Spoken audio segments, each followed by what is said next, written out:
یہ نسب کو انہوں نے تباہ و برباد کر دیا، اور اس کے بعد جم گیا تو ٹھیک ہے، نہیں جما تو چھوڑ دیا۔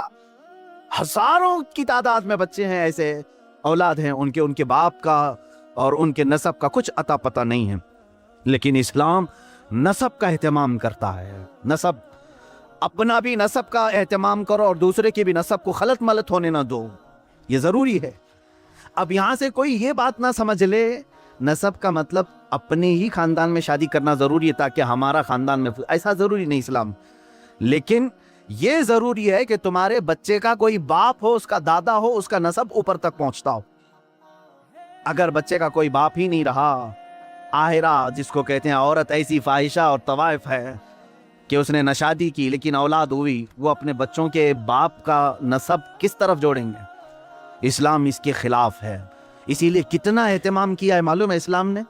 ایک اس کی مثال میں دے دوں، اگر کسی عورت کو آپ نے طلاق دیا تو اسلام کہتا ہے وہ دوسرے سے نکاح کر سکتی ہے، لیکن تھوڑے دن اس کو ٹھہرنا فرض ہے۔ کیوں؟ کتنے دن تک ٹھہری رہے گی مطلقہ عورت؟ کتنے دن تک؟ 3 حیض جب تک اس کے نہ آ جائیں تب تک وہ دوسرے مرد سے نکاح نہیں کرے گی۔ 3 حیض جب تک نہ آ جائیں عورت کے، جب تک وہ دوسرے مرد سے نکاح نہیں کرے گی، جائز نہیں ہے اس کے لیے اس سے پہلے نکاح کرنا۔ اس میں حکمت کیا ہے؟ اس لیے کہ سائنٹیفیکل بھی آپ دیکھیں تو پتہ چلے گا، اگر حمل ٹھہرا تھا پہلے مرد سے تو حیض نہیں آئے گا عورت کو۔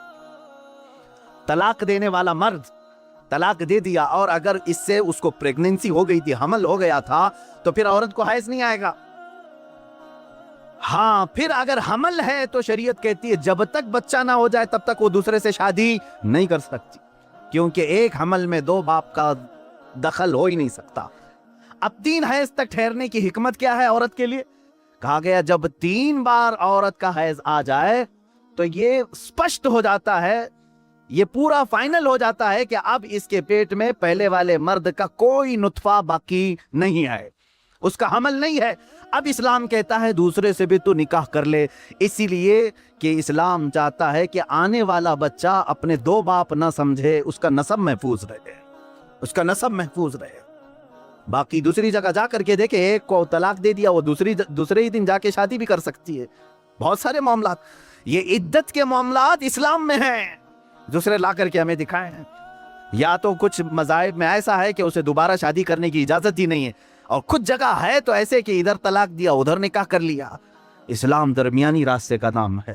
نسب کا اہتمام کیا۔ میں نے 4 چیزیں سنائی، پھر سے میں عرض کر رہا ہوں آپ کے پاس، اللہ کے حبیب صلی اللہ علیہ وسلم کے فرامین کے مطابق، اللہ کے حبیب صلی اللہ تعالیٰ علیہ وسلم کی حدیث کی روشنی میں ہر مسلمان کو چاہیے کہ وہ اپنے جان کی حفاظت کرے اور دوسرے کے جان کی حفاظت کرے۔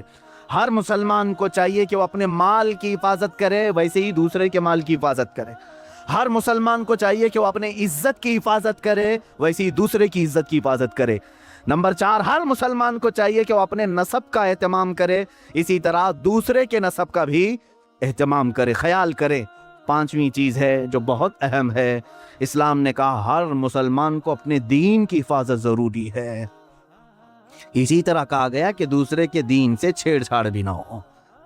لا تسبوا الذین یدعون من دون اللہ فیسبوا اللہ عدوا بغیر علم۔ اللہ قرآن میں فرماتا ہے تم دوسروں کے خداؤں کو گالی نہ دو جو اللہ کے علاوہ دوسروں کی پوجا کرتے ہیں، ہاں بغیر علم کہ وہ پھر اللہ کو گالی دیں گے۔ تو یہاں دین کی حفاظت بھی ہمارے لیے ضروری۔ یہ 5 چیزوں کی آپ حفاظت کر لے جاؤ، معاشرہ کبھی ڈس بیلنس نہیں ہوگا، نظام برقرار رہے گا۔ آج یہاں پر بیلنس نہیں ملتا، اس کی وجہ کیا ہے؟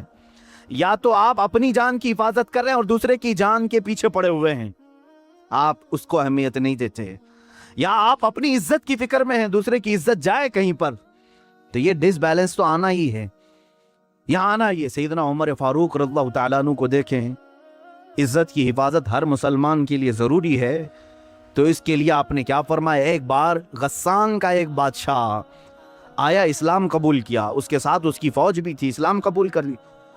اس خوشی میں مسلمان پورے خانہ کعبہ کے طواف کے لیے آئے۔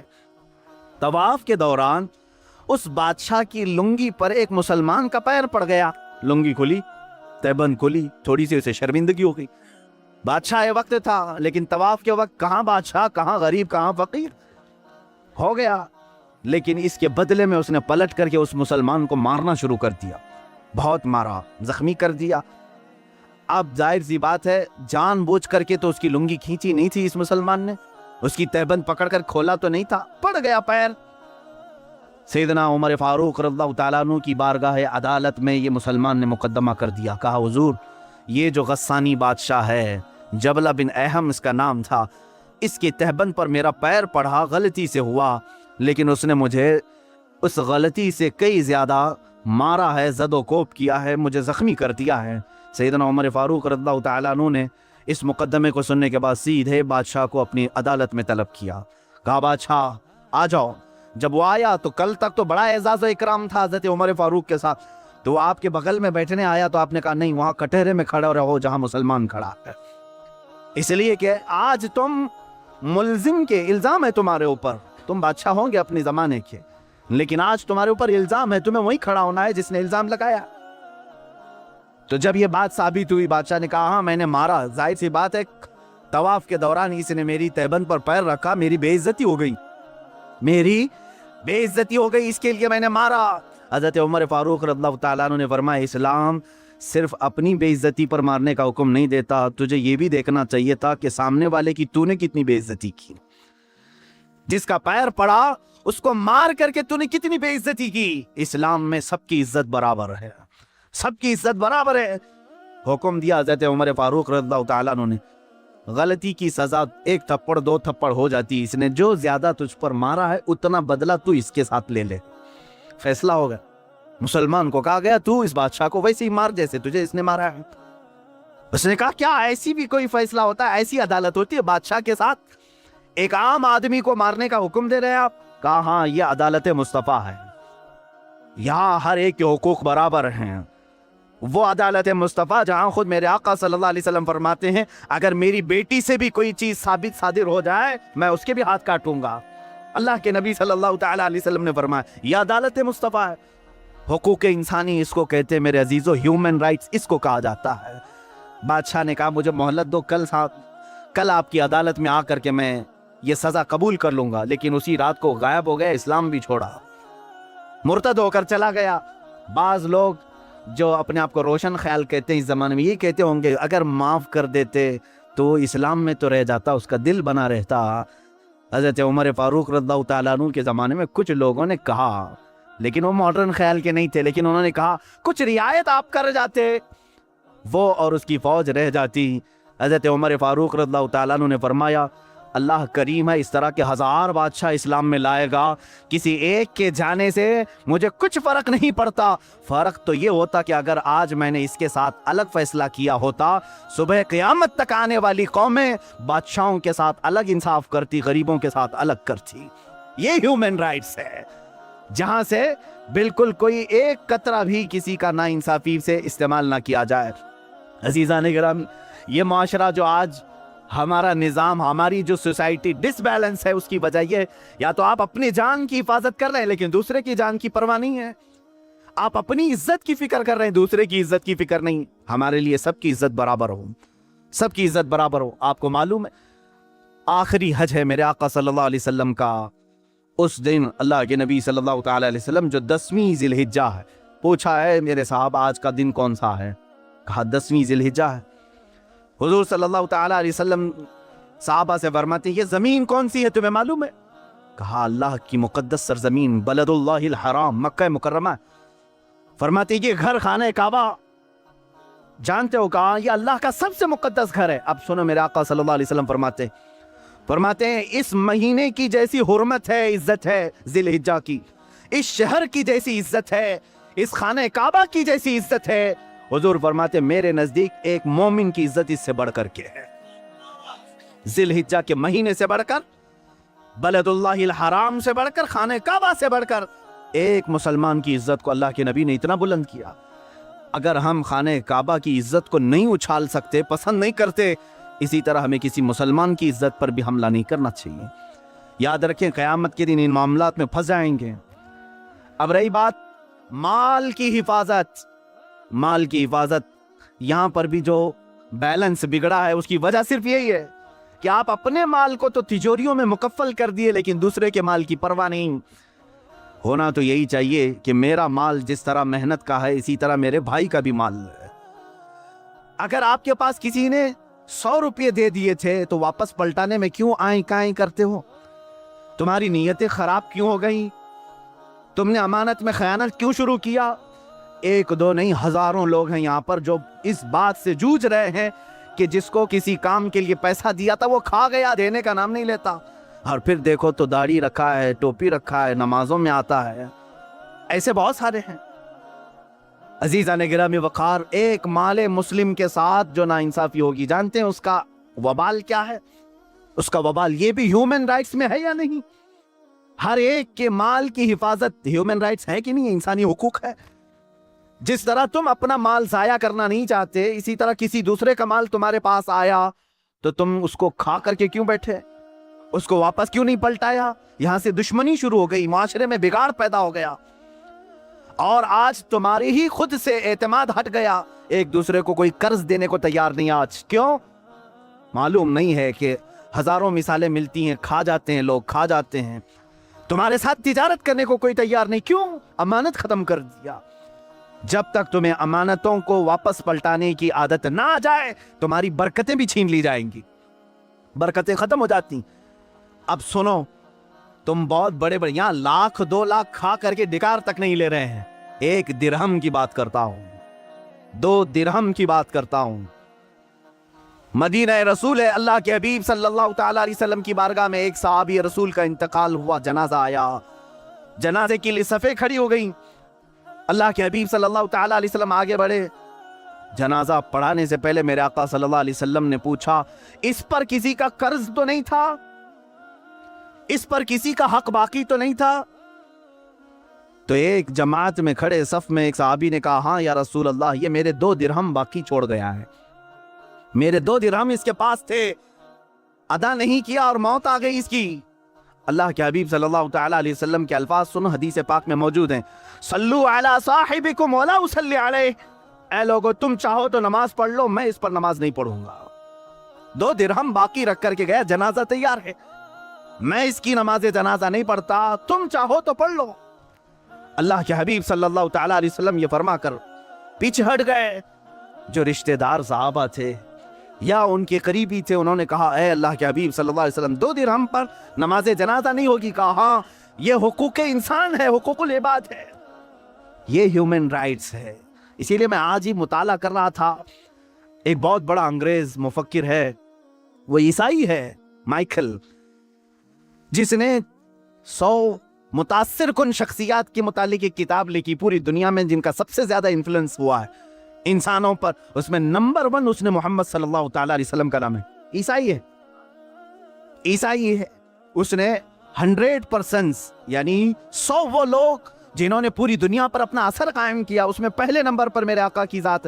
اس نے اس کی وجہ بھی لکھی، اس کی وجہ بھی لکھی کہ میں نے دیکھا ہے بہت ساری دنیا میں شخصیتیں آئیں، اپنا اثر جمایا لوگوں پر، اپنا اثر جمایا، کچھ سیاسی لیڈر آئے، کچھ فوجی لیڈر آئے، کچھ جنگجو آئے باہر قسم کے، سب نے اپنا انفلوئنس جمایا انسانوں پر، لیکن محمد صلی اللہ تعالی علیہ وسلم، پروفیٹ محمد، ایک ذات ایسی ہے جن کے جانے کے 1400 سال بعد بھی انفلوئنس باقی ہے، اثر ختم نہیں ہو رہا ہے۔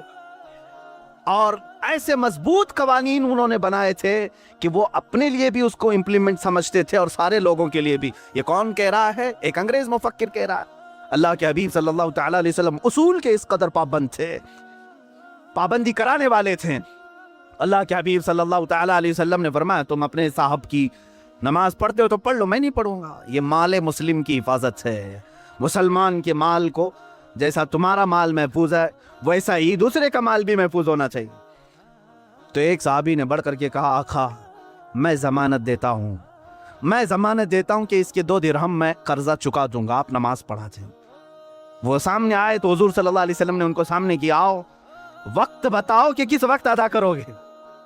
انہوں نے کہا، کل کی مغرب تک میں 2 درہم ادا کر دوں گا، مجھے وقت دیا جائے۔ تو اس قرض خواہ سے پوچھا گیا، کیا تجھے منظور ہے کل تک کا ٹائم؟ اس نے کہا، ہاں یا رسول اللہ صلی اللہ علیہ وسلم۔ تب حضور نے نماز پڑھائی اور اس کے بعد دعا نہیں کی۔ دوسرا دن آیا مغرب، حضور اکرم صلی اللہ تعالی علیہ وسلم انتظار میں تھے